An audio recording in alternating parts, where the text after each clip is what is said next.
Hello and welcome back to Build Proportion Lab at Devoxx France 2024, coming to you live from Paris. And I have two guests with me, Nicolas and Guillaume. Welcome, both from Docker, both from Docker Compose team. Yeah. And you might know Docker Compose as a way of just combining running containers for your local environment. But apparently there is a lot going on and stuff that is very, very relevant to the theme of the Build Proportion Lab, which is developer productivity. So let's dig into it. What's between Docker Compose, developer productivity, and what's new in this arena? Yeah, we've been working for maybe 1 year now within the Compose team to try to focus to the development inner loop. So Compose is not just about defining somehow complex application that involve multiple containers that need to run in a specific order. We really want to embrace the fact that as a developer, you are doing change and you need your application to be updated. And based on telemetry, we noticed that a bunch of people are using Docker Compose stop, Docker Compose build, Docker Compose up again and again and again all day long, every time they do something in their code. So we introduced a new feature, was maybe a year ago, but unfortunately not well covered by blog posts and all the happy voice we would expect. But it's called watch. That's a Compose up flag that you can use, as there is also a dedicated command for this purpose. The idea is that as part of your Compose file, we introduce a new development section. You already have the build, the deploy, and you have a new development section where you can define triggers that happen every time some file is updated on your source code. And you can associate with actions that can be just rebuild the Docker image and restart the application accordingly. Managing dependencies is if you are, let's say, working on some backend code and you need your front end to be updated because maybe you changed the roots of your API. And there's also an option to just synchronize file with your container. So we cover two patterns here. One is, let's say, compiled software and those with interpreted code. So as a, let's say, Node.js or Python developer or Ruby developer, you will rely on the sync feature, which means that you will just get your code, sync it into the container, so it's always running the latest version of your code. That's something people used to do with just a bind mount, which may not be as efficient as expected, and especially require that everything is local. With this sync approach, we can cover remote engines, maybe cloud-based development environment, and also we somehow abstract away this concept of being able to synchronize files that not necessarily a bind mount, that can rely on mutagen, for example, to get fast synchronization, or any other implementation details that we manage. So from a user point of view, you just say, when I'm in development mode, my source folder needs to be synced in my container, and the rest of my Compose definition is really to run this container in production mode. So we separate the concepts. And the other category is compiled language, let's say Java, because we are at Devoxx and lots of Java attendees here, but also applies to Go or everything that needs a compiler to create the binary.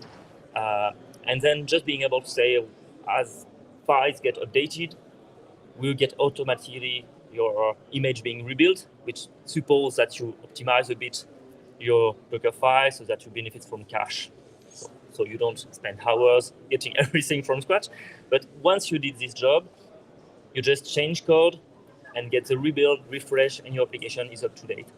You don't have to get into the terminal, restart manually, and so on. It just happens for you. And so, yeah, that's just So effectively, no more distraction. Effectively, you got the continuous mode, right, Exactly. which is supported from Gradle, for example. Every time your code is changed and your file is saved, it will compile it automatically and then do something with it. In our case, it will actually build a Docker image and then update the Docker container, like create a new Docker container, should I say, and then you will have your application up to date every time you change something without the need to restart. Exactly, and this is very cool. Yeah, the point is really to try to get best of both. Because at some point, if your local tool is also able to do some sort of partial compilation, reusing cache and so on, and not starting just by compiling everything from your source code, you can really have something really fast. And by discussing with people during the Devoxx conference, some of them were using Spring Boot with Tomcat and so on. They're saying, I don't even need to leave my IDE anymore. Exactly. Just write code, wait a few seconds, and then my Tomcat restart. I see the logs, and hop, I get my web app restarted with the latest version. Yeah, that's exactly the idea of this continuous mode, right? We're just Exactly. writing code and everything is updated as we type, compiled, redeployed, restarted, and this is... And you really don't need to bother about the details, what's happening behind, just wait a few seconds. This is very cool. That's Yeah, cool. it is. And you can choose the strategy. Imagine you have another application. You want to sync when you change your source code, but you want to reveal your image when you change your package JSON file. So you can have, for the same services, different strategy depending on the type of file that has changed. Yeah, Yep. exactly. No, this is very cool. A very common issue where people just switch branch, and they had already bind mounts to get this same experience. And they don't understand why the application doesn't work, because as part of switching branches, some dependencies were updated, but the live reload of the stack doesn't manage dependencies to suddenly disappear. So here we can really have those two patterns to say there is some changes can be dynamic, some need actual rebuild. We might only need to bring new files and that's all, and sometimes we actually need to redeploy. Yep. And we can, depending on the files changed, we can decide which is the right strategy. Exactly. So you define this once by just rules, and then you forget about it. This is very cool. All right. And what was the other one that you wanted to mention? So the other one is something that we will show for the first time here at Devoxx France. That's exciting. There is a common issue for people using Compose during development process, and that need to go to Kubernetes world at the end for production. And we try different kind of solution. Many, right? Yeah. There is some existing tool like Compose with a K that try to do that.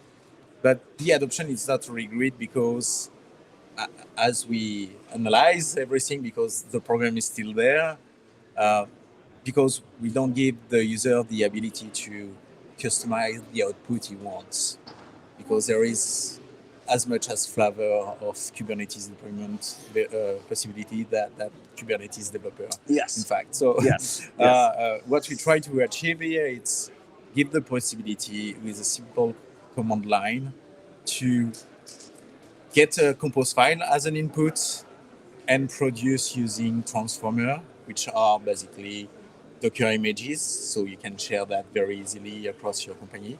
To get that Compose file, apply the transformation, and generate your Kubernetes template, Kubernetes resources in YAML. So currently we have example to manage basic declaration of resources like services deployment and so on.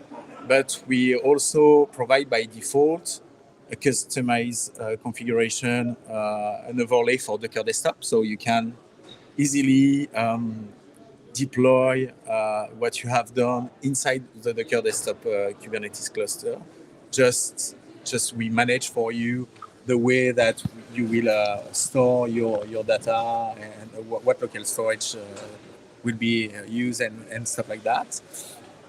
And we also have some Helm examples, so you can generate Helm template, and we generate and populate the value.yaml file for you.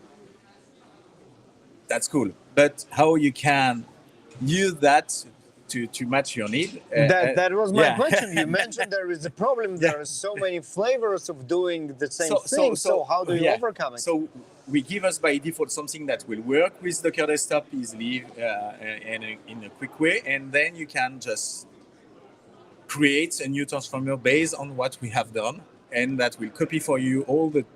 It's basically using Go template. So it will copy all the Go template for you, and then you will be able to add new file that you want to generate, remove file that you don't need on your side, add for the customized part. You can add extra overlay. For Helm, you can define what value you want to inject inside your value.yaml file and blah blah blah, and then you just repackage that as a Docker image, and you just run compose, bridge, convert, and then you pass your new image, and you will get the transformation matching your need. This is great. And then you can take this Docker image and you can share it with your colleagues in your normal Docker registry. And what we hope also is that the community will embrace that view to say, hey, we want to provide you some GKE configuration, transformer, stuff for AWS and Azure, Alibaba. Yep. Yeah. And you can also imagine having, you can change the transformer. So you can apply one transformation, then apply another one. So what we can do, for example, it's say, hey, I want to deploy on, GKE, and I want also to use Ingress, and I have a transformer specifically that will create all my Ingress configuration regarding my input. So that's it. So we will need some help from the community to make write all those kind of stuff of transformers, make them chainable and interchangeable. For specific use cases, you can have individual transformers that focus on, let's say, integrate with Vault for secret management, and just focus on this very specific use case. So add it will to the canonical templates we generate. So it will take the compose file, do something very small, and then pass it on to do the rest of it. Yep. And if you're not happy with it, it's really easy to just take the template, tweak it for your needs, or maybe write really your own if you have a very specific way to do it, because everybody is writing Kubernetes, Exactly. And maybe you even did something internally. Yep. Writing code with the API and the SDK, and that still works because we can just package it inside a transformer Docker image. We can run it as part of the other templates. Yep. So just combine them all together. What we can say also that we know that Compose doesn't have all the stuff you may need for your Kubernetes deployment. But for people who knows, there is some extension attributes you can add inside the Compose configuration. And what you can do is say, hey, I want to add this extra configuration that won't be interpreted by Compose when you run locally, but that the templating engine will be able to say, hey, I want to inject that also inside my kube configuration at the end. Yep. So, for example, if you have, I think that could be the case for the, all the traffic routing. We recently introduced in the Compose file format the ability to define the application level protocol as not just TCP or UDP, but maybe HTTP, gRPC, HTTPS. And that's something that doesn't make any change to Compose, but once you get this additional metadata, the transformer can do better job generating the right ingress or gateway API or anything else that is required in Kubernetes. So really easy to just add more metadata by the developers inside Compose because it's just a few lines. Even the Compose itself doesn't use it, but it will be a single source of truth for those declarations that then the chain of transformers will generate the right output for each and every part in my stack. Exactly. Brilliant. Yeah, I love it. That sounds great. That sounds very, very useful and goes right into the productivity that we spoke about. Hopefully, fingers crossed, the community will pick it up. Now it's all in the hands of people just, getting this snowball rolling. And in some point of time, obviously, if that picks up, everything will come with those transformers out of the box. So it will be very, very natural to have them, to share them, to use them. And of course, fingers crossed that that's exactly what's going to happen. We hope. Yeah. And if you want to give it a try, just ping Guillaume on Twitter. Sure. Yeah, that's fine. No, honestly, you can do it. But on top of that, it's a good question. How do we learn more? Where do we go to get started? We will share our slide deck after the conference, and there will be a QR code and a link that will bring you to a form where you can apply to be notified when that will be ready. It's just a matter of days or weeks, honestly. That's exciting. Everything is. Maybe we can add this to the notes. Yeah, Yeah, so, maybe, so okay, obviously the easiest thing to do, just go to Gradle Twitter and you will see a reply by Guillaume with the link Okay, exactly, to where perfect. do you need to sign up. There we go. Perfect. There we go. Let's do There that. we go. Folks, thank you very much Thank for you. sharing. You're This welcome. is really exciting and very interesting. And for you folks at home, stay tuned for more of those gems that come live here at the Build Proposal Lab Devoxx France 2024. Thank you very much, and bye-bye.